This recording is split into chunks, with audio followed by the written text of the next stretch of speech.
Hi, and welcome to Enchantment of Eternity's review of Vikings Season 4, Episode 19, On the Eve. This video is a part of a series of videos where I review episodes of Vikings, so I'll have to give a spoiler warning up to Season 4, Episode 19. If you haven't seen up to this point, you may not want to watch this video, otherwise some things will be spoiled for you. So, wow, I've been totally blown away by Season 4, especially the second half of Season 4. That has been amazing. I think I may have to consider this my favorite season of the show. However, maybe I should wait to see how it ends before making that determination. But so far, pretty impressed. So although this video will mostly be about episode 19, I am going to talk a little bit about the two previous episodes since I hadn't had a chance to review them. And although I mostly enjoyed the season, as I just said, if there's any one complaint I have, it's that it's maybe moving a little too fast, as I didn't really expect them to kill King Alar until next season, and they seem to get to it rather quickly. That being said, I'm so happy that things are finally happening with the England storyline, which is what I've been waiting for since the start of Season 3. And this episode in particular was really impressive. When I saw the title of the episode, On the Eve, that kind of signaled to me setup episode. And in some ways it was, particularly with the ending, but in other ways it was a standalone episode, and both aspects of it was excellent. And I would even say I enjoyed it more than last week's episode. As much as I enjoyed seeing the Sons of Ragnar get the revenge on King Alar, this week's episode seemed to have more dynamic to it. So first off, let's talk about the attack on Kettikat. I feel like I should find this storyline repetitive because the show has done variations of the storyline several times before, but it was just so damn good, I can't help but love it. And to be frank, this attack makes more sense than the previous ones. However, I do think being a farmer at Kettikat seems like the dumbest thing you can do in the one lifestyle that's guaranteed to get you killed.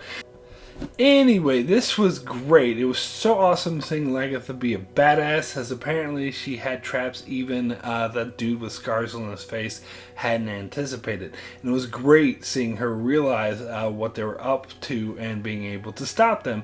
And of course, the badass manner in which she did it was awesome. However, the whole time I saw Bjorn's wife in battle, I kept thinking that they were going to kill her for some reason. So when they showed her lying on the ground with a couple of arrows in her, I was like, I knew it.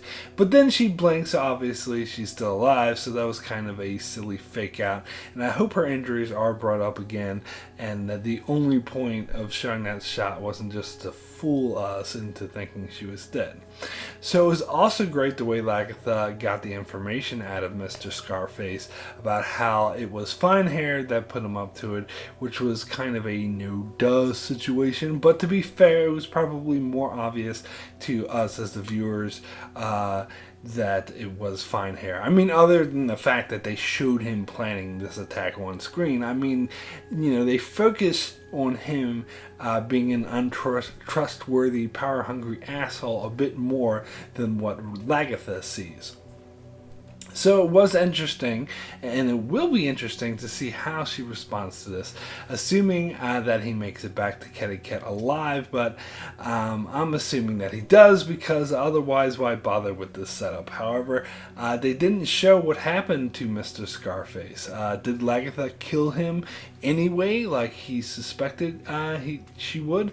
Maybe they'll reveal this in the next episode. At the very least, I hope she doesn't kill his wife, as that would be a bit too like cartoon villainy for me. It's something like a villain out of 24 would do. So at least I hope she keeps her word, and I think it would be in her character not to. So speaking of Fine Hair, I actually kind of like the storyline about the woman he was meant to marry. I always thought this storyline was kind of dumb when he mentioned it before, but it does kind of add dynamic to his character, that he actually believed that being king would win him her love. And of course, knowing the kind of asshole he is, I was none too shocked when he just randomly killed her husband. Again, it kind of plays into his character and perhaps shed light on Viking culture.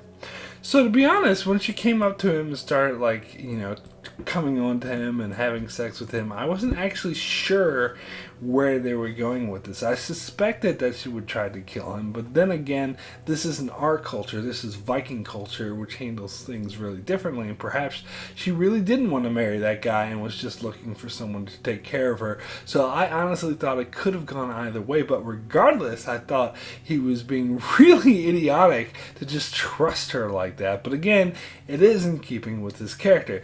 It was interesting how his brother saw through her, though.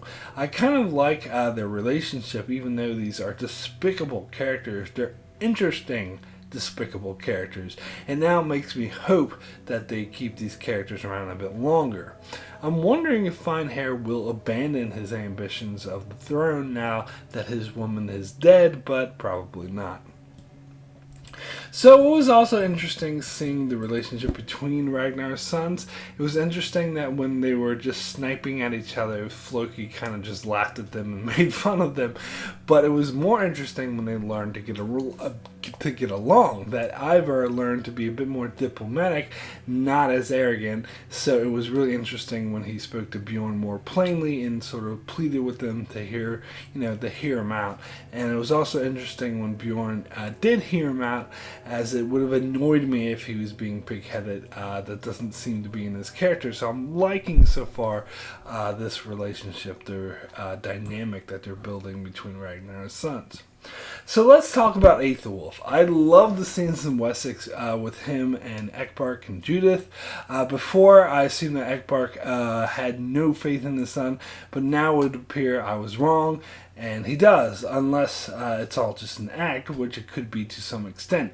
Maybe he's hoping Aethelwulf will succeed, but making backup plans in case he fails. And getting a bit into last week's episode, I did find it really telling when Aethelwulf asked point blank for his father's love. Also in the past, I have bashed Aethelwulf as a douche, but when you think about it, he's being treated like shit a lot. I mean, his own father having an affair with his wife, and both of them neglecting him and tossing him aside, not to mention when Aethelwulf does find a woman who is actually interested in him and who actually loves, his own father kills her. So when you think about it, you actually feel bad for Aethelwulf. So it's kind of rewarding seeing him finally get some respect and love from his father and wife. It was also interesting seeing the loving relationship he has with Alfred, that he loved him even knowing that he's not his biological son, which in modern times may seem a bit of a given, but it wasn't as much in these times.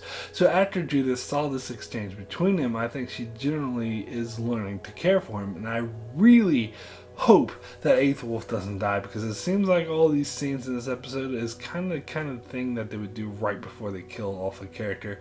But I think they could do more with this character, and I hope they don't kill him off. But I would actually be okay with Eckbark dying. He does seem kind of to be on his way out anyway. And for that matter, I hope that Aethelwulf actually does something smart in battle for once. Playing him as a tactical idiot is a bit one note and a bit tiresome. They keep doing it, and it makes me actually root for him to get the better of the Vikings in some way. And again, for the sake of dynamic storytelling, it would be more interesting if the Vikings don't just roll over the forces of Wessex, which I think they're building to with Bjorn's line last week about being defeated in battle being the best learning curve. It seems like a lesson that Ivar needs to learn, as he's clearly underestimating Eckbark forces. So it would be interesting to see them, get bit in the ass in some way. That being said, it was cool seeing Ivar's plan work the way they successfully toyed with Aethelwulf. I like how the show tricked me, as when Floki was calling Ivar a crippled bastard after learning they were heading to the boats, it made me think that he was pissed off. But then, of course, he starts laughing and congratulating Ivar. So, oh show, you got me again. It was interesting that Ivar was counting on the Saxons getting sick of being toyed with, and was counting on them going for the boats. That's pretty good planning. So it's building Ivar up to actually be a really good tactician. Too bad Aethelwulf didn't have Admiral Akbar by his side, otherwise he could have warned him with those 3 magical words. So my rating for On the Eve out of 10 is a 9. Excellent. This episode was so exciting, so good at getting me psyched up. It's good in its setup elements, it's good in its standalone elements. It has great battle scenes, great character building scenes, and even a few humorous moments, such as when Aethelwulf said, "Damn you!" after the bishop died and then realized the other bishop was staring at him, and he does this quick, "Oh, may you rest in peace." That was actually funny. So I was tempted to give this episode a 10, but I didn't want to get too overzealous, as I'm sure the show does get even better than this, and I'm really hoping that next week's finale will be an example of that, but we'll see. So that's it for my review of On the Eve. Be sure to check back here next week, as I will be covering the Season 4 finale, and also be sure to check out my channel for many more videos on shows like Game of Thrones, Star Trek, and more, so be sure to subscribe so you can keep up with all that, and thanks a lot for watching.